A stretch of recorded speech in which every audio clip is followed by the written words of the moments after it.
warahmatullahi wabarakatuh. Innal hamdalillah nahmaduhu wa nasta'inuhu wa nastaghfiruh wa na'udzu billahi min shururi anfusina wa min sayyiati a'malina. May yahdihillahu fala mudilla lahu wa may yudlil fala hadiya lahu. Wa asyhadu an la ilaha illallah wahdahu la syarika lahu wa asyhadu anna Muhammadan 'abduhu wa rasuluh sallallahu alaihi wasallam wa ala alihi wa ashabihi ajma'in, amma ba'da. Ma'asyiral muslimin wal muslimat, jamaah kaum muslimin dan muslimat, khususnya jamaah Masjid Darussalam yang saya muliakan dan yang saya cintai lillahi ta'ala. Puji syukur kehadirat Allah Subhanahu wa taala atas segala karunia dan pemberian yang sangat banyak yang Allah limpahkan pada kita semua. Walaupun saat ini kita masih dirundung duka dan juga diliputi musibah, rasa takut dan sebagainya, itu semua adalah tidak mengurungkan semangat kita untuk mensyukuri nikmat Allah. Sebab kenikmatan yang Allah limpahkan dan berikan kepada kita masih jauh lebih banyak dibandingkan cobaan yang Allah berikan kepada kita. Salawat dan salam semoga Allah limpahkan dan curahkan pada suri tauladan kita Nabi Muhammad SAW, kemudian keluarga beliau, istri-istri beliau, para sahabat beliau, dan kepada siapa saja yang selalu istiqomah dan tegar di atas syariat yang mulia ini sampai hari kiamat. Dan kita mohon pada Allah Subhanahu wa taala mudah-mudahan kita termasuk di antara umat Nabi yang selalu istiqomah di atas ajaran yang mulia ini sampai ajal menjemput kita masing-masing. Ma'asyiral muslimin wal muslimat, jamaah Masjid Darussalam yang saya muliakan dan saya cintai lillahi ta'ala. Kita sebagai umat Islam diwajibkan untuk melakukan berbagai macam syariat dan juga aturan-aturan yang ada di dalam agama Islam. Termasuk syariat yang mulia di dalam agama Islam yang dibawa oleh Nabi kita sallallahu alaihi wasallam adalah husnul khuluq, yaitu akhlak yang mulia. Jadi akhlak yang mulia ini adalah sesuatu yang dibawa oleh Nabi dan kita diwajibkan untuk mencontohnya. Karena berdasarkan firman Allah Subhanahu wa taala, laqad kana lakum fi rasulillahi uswatun hasanah. Jadi benar-benar terdapat contoh yang baik ya di dalam diri Nabi bagi orang yang beriman pada Allah dan hari akhir. Jadi ayat ini menunjukkan bahwasanya kita wajib mencontoh pada Nabi di dalam akhlaknya dan juga di dalam segala hal yang berkenaan dengan tata cara ibadah dan lainnya. Kemudian Nabi kita juga telah memberikan teladan pada kita jamaah sekalian, bahwasanya beliau adalah seseorang yang memiliki akhlak yang mulia bahkan sebelum beliau menjadi nabi sekalipun. Karena berdasarkan firman Allah, wa innaka la'ala khuluqin 'azim, dan sesungguhnya kamu wahai Muhammad benar-benar berada di atas akhlak yang agung. Nah, ini sekali lagi adalah sebagai contoh bagi kita untuk bisa berakhlak yang mulia. Jamaah sekalian yang dirahmati oleh Allah Subhanahu wa taala.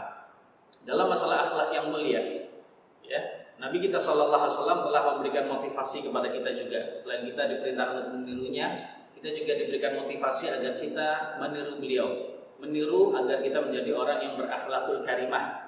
Tentang masalah akhlakul karimah ini adalah kita dalam rangka menetapi hak sesama anak Adam, ya. Karena Nabi kita Muhammad sallallahu alaihi wasallam memberikan kita, ya, motivasi agar kita benar-benar memiliki akhlak yang mulia sehari-hari terhadap sesama anak Adam, siapapun dia. Ini berdasarkan sabda Nabi sallallahu alaihi wasallam, innal mu'mina la yudriku bi husni khuluqihi darajatas shaimil qaim. Sesungguhnya orang yang beriman benar-benar akan menyusul derajatnya orang yang ahli puasa dan ahli salat malam dengan memiliki akhlak yang mulia. Jadi dengan dia memiliki akhlak yang mulia saja, walaupun dia bukan termasuk ahli puasa, bukan termasuk ahli salat malam gitu ya, maka itu juga bisa sudah menyusul derajat mereka, sama derajatnya dengan mereka.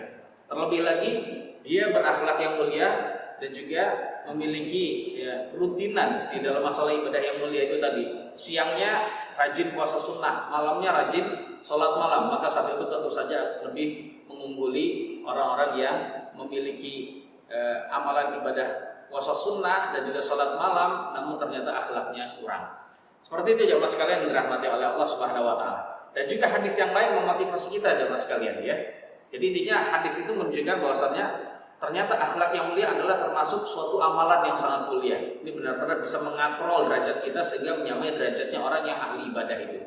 Dan juga dalam hadis yang lain kita juga dimotivasi ternyata kita nanti setelah di hari kiamat jamaah sekalian kita akan menjumpai suatu fase yang disebut al-mizan, timbangan amal. Dan saat itu kita benar-benar butuh pemberat timbangan kebaikan kita. Nah ternyata kata Nabi tidak ada sesuatu yang paling bisa memberatkan timbangan amalan kita melainkan akhlak yang mulia. Dalam hadis yang lain, hadis yang sahih, Rasulullah sallallahu alaihi wasallam bersabda,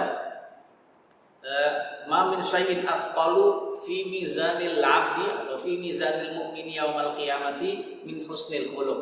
Tidak ada sesuatu yang paling bisa memberatkan timbangan orang yang beriman pada hari kiamat daripada akhlak yang mulia. Jadi akhlak yang mulia merupakan poin yang tersendiri. Kalau kita memilikinya jamaah sekalian, maka itu akan benar-benar memberatkan timbangan amal soleh kita selain amal ibadah yang lain. Jadi seperti itu jamaah sekalian. Nah, berkenaan dengan masalah akhlak yang mulia, ada suatu akhlak yang benar-benar harus kita tetapi jamaah sekalian, harus kita rutinkan lakukan, yaitu akhlak yang mulia bernama al-mudarah atau mudarah. Akhlak ini jamaah sekalian adalah akhlak yang kita butuhkan dalam rangka kita bergaul sehari-hari terhadap setiap anak Adam, baik itu mukmin maupun non mukmin, non muslim gitu ya. Ini harus kita butuhkan. Kemudian apa makna mudarah jamaah sekalian? Mudarah itu maknanya adalah kita bergaul yang baik, bersikap lemah lembut, bersikap ramah kepada setiap orang yang kita jumpai. Nah, seperti itu. Karena mudarah ini sangat dibutuhkan kepada siapapun. Ya, jadi akhlak mudarah jamaah sekalian ini adalah akhlak yang kita harus lakukan kepada siapapun. Jadi kita diperintahkan oleh agama kita untuk benar-benar bersikap mudarah. Jadi memiliki sikap mudarah kepada setiap orang yang kita pergauli, kepada setiap orang yang kita ajak bicara, yang kita dekati, yang selalu berhubungan dengan kita jamaah sekalian. Karena ini berkenaan dengan masalah akhlak kita. Jadi seperti itu. Karena jangan sampai hubungan kita dengan sesama anak Adam ini benar-benar ini jadi jarak gitu ya.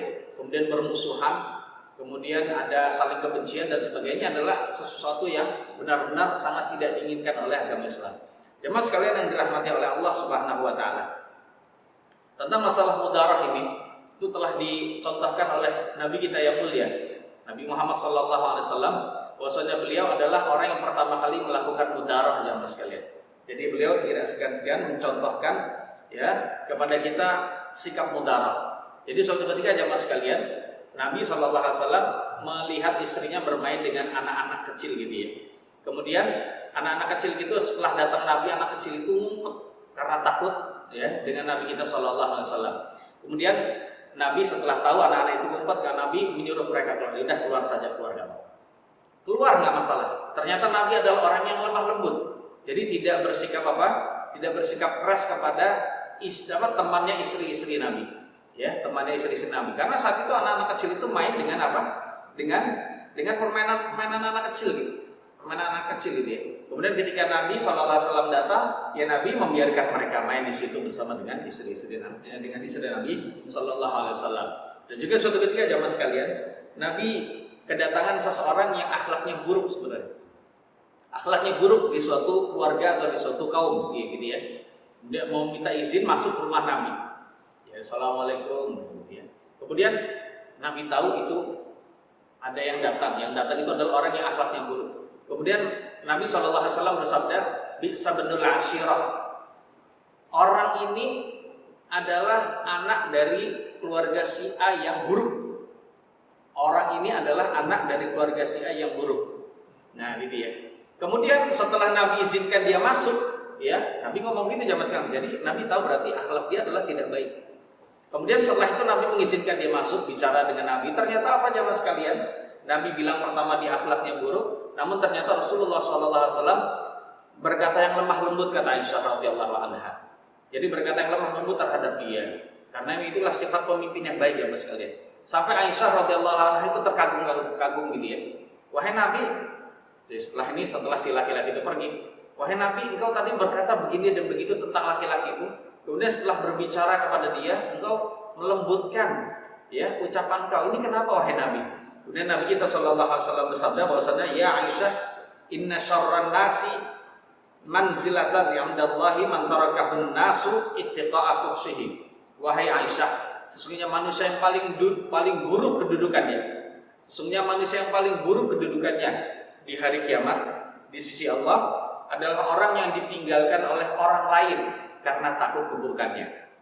Dan saya tidak ingin menjadi orang yang paling buruk, orang menjauh dari saya karena takut keburukannya. Biarlah dia buruk, tapi saya tetap berlemah lembut kepada dia. Jemaah sekalian yang dirahmati oleh Allah Subhanahu wa taala, ini tentu saja perlu kita lakukan kepada siapapun, baik kepada orang beriman maupun kepada orang tidak beriman, kepada orang beriman yang saleh maupun kepada orang muslim yang tidak saleh. Ada orang yang bermaksiat gitu ya, dia tahu nih pelaku maksiat, dia orang yang jahat dan sebagainya, tapi dia tetap muslim jamaah sekalian. Ya kita tetap berkata yang baik dengan dia, jangan berkata yang kasar dengan dia, kamu ini dan tidak gitu jamaah sekalian. Sikap kita tidak demikian. Justru sikap kita harus berlemah lembut kepada beliau itu tadi. Tujuannya apa? Sekali lagi dalam rangka untuk bisa melunakkan hati dia. Suatu saat kalau kita memberikan nasihat dan wejangan kepada dia untuk meninggalkan kemaksiatan, maka saat itu dia akan nurut, ya seperti itu. Nah, mudarah ini perlu diingat ya mas kalian. Para ulama mendefinisikan kata mudarah itu adalah kalau dia benar-benar mengingkari di dalam hatinya.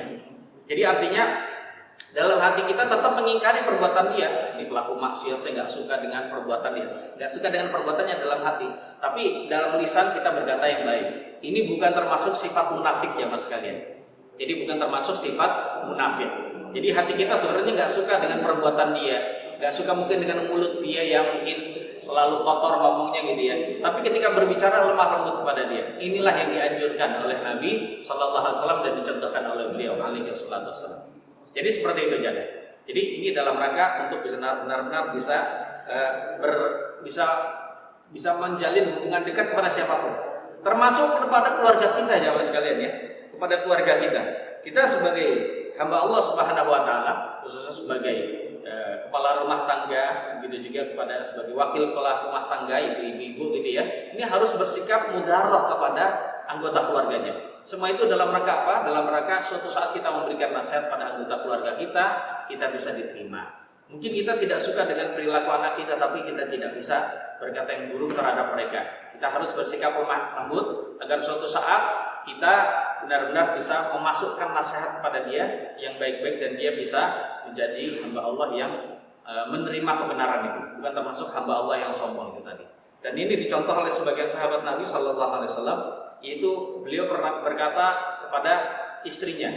Sahabat Nabi yang mulia bernama Abu Darda radhiyallahu anhu pernah berkata kepada istrinya. Nah ini perlu ya diingat kepada orang yang akan menikah atau yang sudah menikah atau bahkan sudah lama menikah ya, bahwasannya sikap mudarah dalam hubungan rumah tangga itu sangat penting. Beliau mencontohkan begini jamaah sekalian.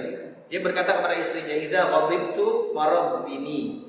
Wahai istriku, ketika saya marah maka buat saya ridho. Kamu jangan ikut marah juga. Buat saya ridho. Kamu bersikaplah apa saja yang membuat saya tidak meneruskan marah saya. Jadi seperti itu. Kemudian wa idza ghadibti ardaituki. Kalau kamu marah maka saya akan berusaha membuat kamu ridho, membuat kamu senang. Saya juga tidak akan marah. Seperti itu jamaah sekalian. Kemudian wa illa lam nastahim. Kalau tidak demikian wahai istriku, kita tidak akan hidup bersama dalam waktu yang lama. Kita akan sebentar saja. Itulah keadaannya. Kita harus punya sikap mudarah jamaah sekalian. Nah, tentang masalah hal ini jamaah sekalian, penting sekali. Yang penting kita harus ada sikap ingkar. Kalau orang yang kita perlakukan mudarah ini adalah orang yang memang ahli maksiat, orang yang tidak baik akhlaknya jamaah sekalian ya. Karena yang demikian ini benar-benar bisa, kalau kita tidak mengingkari maka kita berbahaya. Maka kita masuk dalam firman ayat sabda Nabi Shallallahu Alaihi Wasallam ya. Kalau kita melihat kemungkaran maka kita harus mengingkari dengan apa? Dengan tangan kita. Kalau tidak dengan tangan maka dengan lisan kita. Kalau tidak dengan lisan maka dengan apa? Dengan hati kita. Nah, ketika kita sebagai hamba Allah tidak mengingkari juga dengan hati kita tidak mengingkari dia, ya menganggap dia orang baik juga kok seperti yang lain, maka kita jatuh pada perbuatan dosa. Seperti itu ya mas kalian. Jadi intinya mudarah itu adalah bersikap ramah, lemah lembut, bergaul yang baik secara lahiriah, walaupun hatinya itu ingkar kalau kita memang mengetahui orang yang kita ajak bicara dan bergaul dengannya adalah orang yang memang ahli maksiat, orang fasik.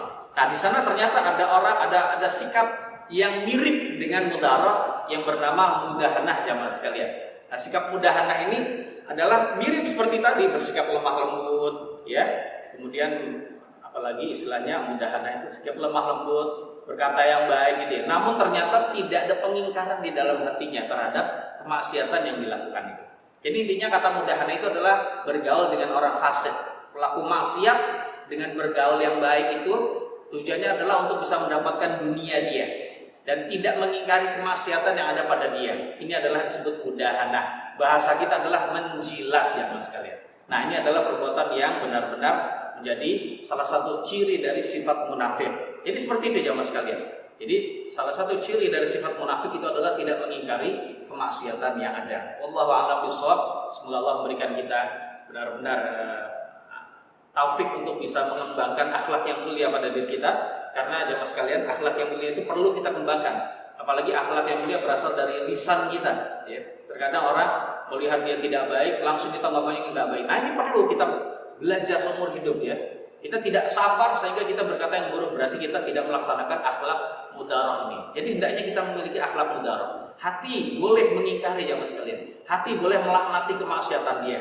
Namun lisan tetap kita harus jaga sehingga kita benar-benar bisa menjadi orang yang mulia, sehingga ini bisa benar-benar meningkatkan derajat kita yang tinggi di akhirat dan memberatkan timbangan amal kita dengan amal soleh ini, sehingga kita benar-benar bisa menjadi orang yang dekat kedudukannya dengan Nabi Shallallahu Alaihi Wasallam. Dan apabila ada kekurangannya, mohon maaf yang sebesar-besarnya. Atas perhatiannya kami syukur jazakumullah khairan. Dan tutup subhanakallahumma bihamdik asyhadu an la ilaha illa anta astaghfiruka wa atubu ilaik. Assalamualaikum warahmatullahi wabarakatuh.